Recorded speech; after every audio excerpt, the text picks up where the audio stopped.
बिस्मिल्लाहिर्रहमानिर्रहीम। अस्सलाम वालेकुम प्यारे व्यूवर, कैसे हैं? ठीक है। ये मैंने कच्चा चिकन लिया था, उसके ऊपर सिर्फ नमक और मिर्च लगाई है, बस और कुछ भी नहीं लगाया। तो इसको थोड़ी देर के लिए, घंटा डेढ़ के लिए रख दिया था।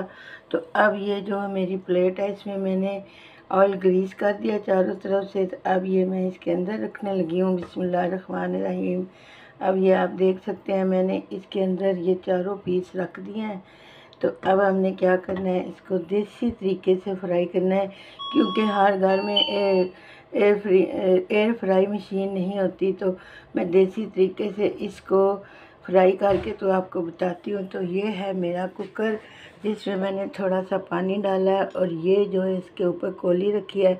कोली के ऊपर हम बिस्मिल्लाह करके इस तरह करके हम इसके ऊपर रखेंगे। अब हम इसके ऊपर इसका ढकना लगाएंगे, तो मैं आपको बताती हूँ। बिस्मिल्लाहिर्रहमानिर्रहीम। अब इसके ऊपर मैंने ढकना लगा दिया है। अब आस्था आंच पे हमने 20 मिनट इसको पकाना है। तो 20 मिनट के बाद मैं आपको मिलती हूँ, ठीक है? मेरे साथ रहिएगा। नहीं, अब 20 मिनट हो गए हैं, तो माशाल्लाह हमारा जो बेहतरीन हो गया। अब मैं बाहर निकालती हूँ। बिस्मिल्लाहिर्रहमानिर्रहीम। ये देखें ना, माशाल्लाह इसका बहुत प्यारा कलर आ गया। अब मैं इसको तोड़ के आपको दिखाती हूँ। ये देखें माशाल्लाह, ये बहुत अच्छे से गल भी गया है और बहुत ज़बरदस्त हो गया है।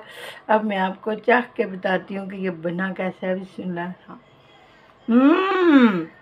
माशाल्लाह बहुत ज़बरदस्त है। तो अभी मैं आपको बताती हूँ कि ये किसके साथ खाना है। बिस्मिल्लाहिर्रहमानिर्रहीम। ये केचप की बोतल है, तो ये मैं इसके अंदर थोड़ा सा डालने लगी हूँ माशाल्लाह से। ये देखें जी, माशाल्लाह माशाल्लाह, ये बहुत ज़बरदस्त हो गया है। तो अब आपको ये अच्छा लग जाए तो शेयर करें, लाइक करें, सब्सक्राइब करें। अपनी बहुत सारी दुआ में याद रखें, बच्चों को खिलाएँ, बड़ों को खिलाएँ, मेहमानों को खिलाएँ, और आप खाएं और अपने घर वालों को खिलाएं। और आपकी बहुत ज़्यादा प्रिजराई होने वाली है। ये बहुत प्यारा रोस्ट हुआ है।